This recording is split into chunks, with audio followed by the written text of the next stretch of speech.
fans, what's going on? It's your boy King, man. Let's talk about last night. Great preseason game. Great showing for the Detroit Lions last night in Carolina versus the Panthers, man. Very hot situation for our guys out there. That weather, man, in Carolina at night, woo, hot, muggy at night. You seen fans in the crowd fanning themselves, trying to stay cool. I was just glad no guys, suffered anything serious out there. There wasn't no cramping out there, as much as far as we know. I'll say that. But yeah, very tough to play in 90+ degree weather. Keep yourself hydrated and from cramping and everything else. So, but shout out to the guys, man. They went out there and they went hard and they showed their worth. For all the young guys, they got the opportunity. We all knew that they weren't going to play starters yesterday. It's no point at this time. I broke that down in my last video. If you haven't seen it, you may want to go and click on that and watch. But it's just not really worth it. So, first and foremost, let's start with the running back class last night, which I thought was really interesting. Zibbo did pretty good last night. But yeah, as far as the running back room went, Craig Reynolds was tough last night. Craig looked like the Craig that I've grown accustomed to watching. You know what I'm saying? So, I went to as many training camp practices as I could this year, and I just never really was able to evaluate the running back room. Like I told you guys before, it's not easy doing that when you go into training camp practices. It's not the real deal. Running backs, you have to see how they're going to be running between the pads. And at practice is just not the greatest scale. Maybe catching the ball out the backfield and running routes is something that you can evaluate from running backs, but at practice, not a good situation. So preseason games are very important for running backs, that position in particular, because it's a more real situation. It's against a actual opponent. And you're actually running in between the tackles. So it's a better measuring stick. And I feel like Craig Reynolds definitely threw his name back into that hat and got himself back into that race for that RB3 spot. So we'll see what happens with that situation. Of course, I'll have my 53-man roster ready for you guys this week, man. Wanted to make sure that we got through training camp first. That's big time. You want to wait until these guys get an opportunity to show what they can bring to the team and show if they can show up in big moments. That's what you're looking for when it comes to preseason. So, now that that's done and finished, I can finally sit here and try to put together a 53-man roster, which is tough because it's going to be some good players that don't make it.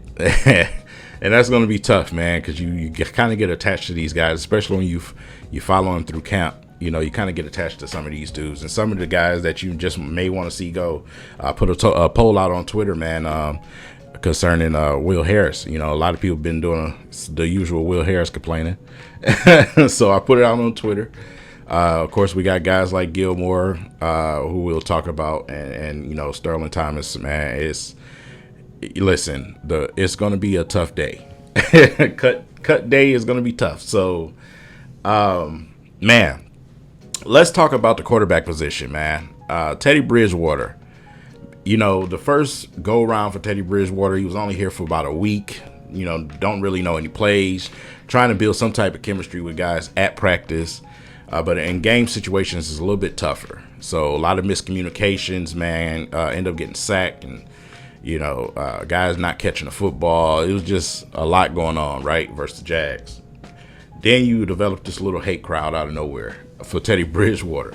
You know what I'm saying? Then we talk about his jersey number. Like, come on, bro. How childish. So, this week, he looks like he had been here a little bit longer, right? Last night, he did pretty well. Man. He threw some darts out there last night. Trying to, like I said before, get that chemistry with guys. That's what you're looking for from Teddy while he's out there and he's getting that opportunity. He played the entire first half, which is what you want to see. Hands down, he's the backup quarterback. It never was a race in the first place. Once we got him, it never was a race. Okay. But when you look at guys like Sudfeld, man, and you go out there and you get injured and you get a chance to look at a guy like Martinez, that's the type of situation that you're dealing with in preseason football. So Martinez is more of a running type quarterback. He's a runner. That's just what he is. So, we'll see what the Lions do. Obviously, we got QB1 and QB2. So that's pretty much done. But Teddy Bridgewater looked great last night. And one of the guys, man, just shined yesterday. And I was so happy because watching his tape, man, North Carolina, man, watching his tape, Megatwan, that's what they called him in college. Antoine Green last night was big time. Big time in returning kicks. Big time in catching long balls last night. Pause. Man, big play, 70-yarder from him. Just great night for him. I was so happy for the young man. Him and Drummond obviously is some of them dudes at the bottom of that list, right? Coda is another one who I feel like had some key drops last night. I was definitely bummed about that because Dan Campbell specifically said he wants to see guys in the moment show up. And Coda dropped a touchdown actually last night. So tough, man, because Coda throughout training camp, throughout the previous game, Coda has just been consistent. So if he gets a little nudge and say, hey, you had a bad night, what I'm saying? I would definitely agree because he's been the one guy in that receiver room that's been showing up the entire time. Every time you look up, he's catching footballs. But man, some big moments last night. He just could not come away with the ball. So we'll see what happens, with the wide receiver room concerning the Detroit Lions in that roster. Let's take a look around, man, on the defensive side of the ball. Gilmore. Gilmore, man. Guys like Gilmore and Sterling Thomas, man. Lucas and Joseph, not Kirby, but Joseph out there trying to make plays. Trying to make plays. Trying to solidify themselves. And, last night, some guys definitely came to show up. Gilmore definitely was one of them. Boy, he laid this hit last night. Up this preseason, comes out firing for Shi Smith, who's leveled by Stephen Gilmore. You can hear the pop through the TV. Laid this hit, man. I thought Brian Branch was out there. But yeah, Gilmore, man, pick six, and he just was all over the place last night. He was all over the place. They had some challenging moments back there in the secondary, when it came to giving up some catches. Thielen was pretty much having his way. But, those guys definitely tightened it up a little bit, man, and started making some plays and, help finish this game out. So, with the combination of the secondary, the linebacker core, Jack Campbell, for the time, he is out on the field. He's just everywhere. Him, Rodrigo, they're going to do what they do. The D-line, you're going to get plays from here, players here and there. Houston and Akwara. Pretty much Houston was the guy who got the sack.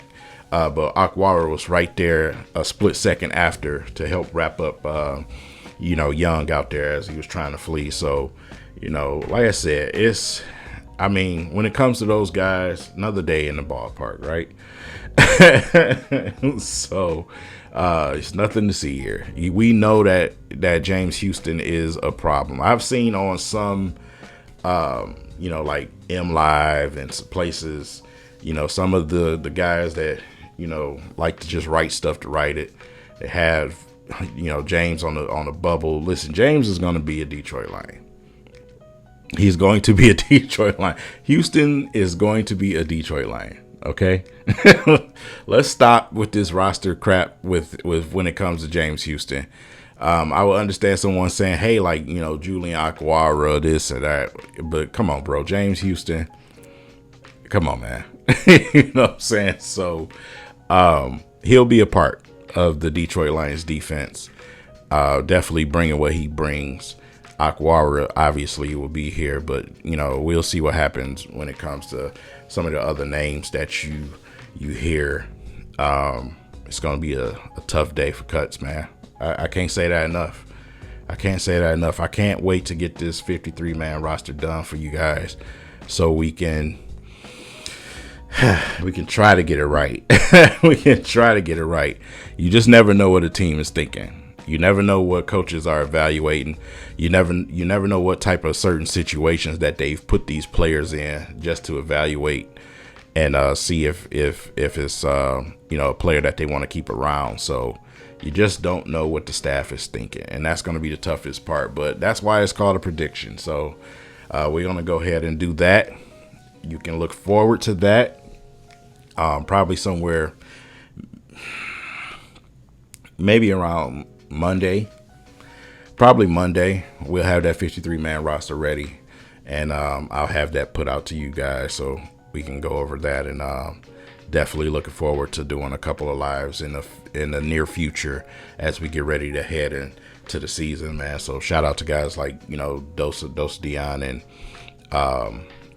Rad, man. I'm looking forward to doing some lives with them this season, and for whoever else, whether it's Luke G or it's Micro Mike, man, and Lions Nation Unite. Of course, I'm always willing to do that, especially on Sundays when I'm off of work.